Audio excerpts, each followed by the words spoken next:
Hi everyone, আসসালামু আলাইকুম। আশা করছি সবাই ভালো আছেন। আমিও আল্লাহর রহমতে ভালো আছি। আজকে তৈরি করব ভাইরাল সেই ডিম মশলার রেসিপি, যেটা অনেক মজার এবং লোভনীয় হয়। দেখতেও যেমন সুন্দর, খেতেও কিন্তু অসম্ভব মজার হয়। এই ডিম মশলা আপনারা যদি না খেয়ে থাকেন তাহলে এই রেসিপিটা দেখে অবশ্যই ট্রাই করবেন। যদি না খান তাহলে মিস করবেন জীবনে অনেক কিছুই। আজকে সহজ সরলভাবে আমি এই ডিম মশলার রেসিপিটা আপনাদের মাঝে শেয়ার করলাম।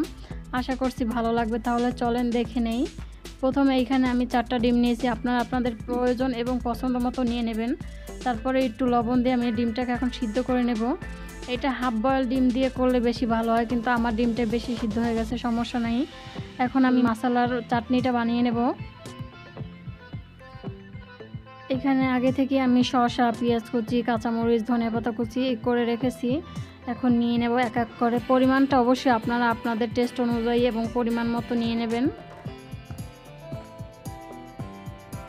খুব সুন্দরভাবে দেওয়া হয়ে গেছে, দেখতে পাচ্ছেন। এখানে দিয়ে দিলাম ভাজা শুকনো মরিচের গুঁড়া আর তেঁতুলের চাটনিটা দেবো। এখানে 3 টেবিল চামচ পরিমাণে দিয়ে দিলাম।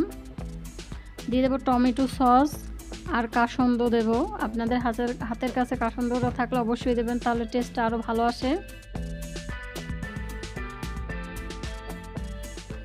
দেওয়া হয়ে গেছে। দিয়ে দেবো স্বাদ মতো একটু চিনি আর পরিমাণ মতো বিট লবণ দিয়েছি। আপনারা চাইলে সাদা লবণটা দিতে পারেন। আমার হাতের কাছে ছিল দেখে আমি বিট লবণটা দিয়েছি, টেস্টটা ভালো আসে সেই জন্য। এখন ভালোভাবে কষলে মেখে নেব, একবারে সুন্দর মতো কষলে মেখে নিতে হবে।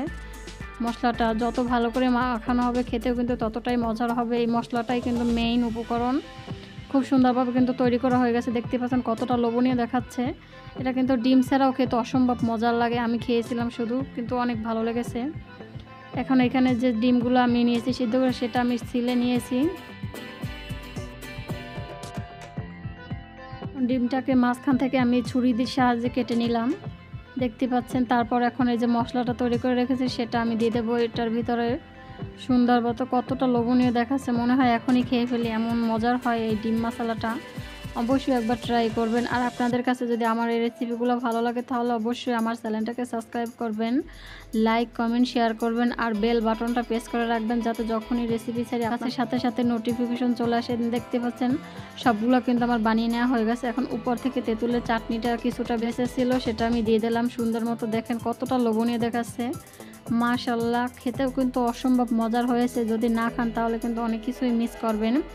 দেখেন কত সহজভাবে দেখানোর ট্রাই করছি। আশা করছি আপনাদের কাছে রেসিপিটা ভালো লাগবে। দেখেন কতটা মজার হয়েছে, কিন্তু এভাবে আপনারাও তৈরি করে খেতে পারেন। কিন্তু খুবই ঝটপট করে তৈরি করে নেওয়া যায় হাতের কাছে যে জিনিসগুলো থাকে। যদি ভালো লাগে তাহলে অবশ্যই চ্যানেলটাকে সাবস্ক্রাইব করার অনুরোধ রইল। ধন্যবাদ। সবাই ভালো এবং সুস্থ থাকবেন এবং আমার এই ছোট্ট চ্যানেলটার পাশে থাকবেন। আল্লাহ হাফেজ।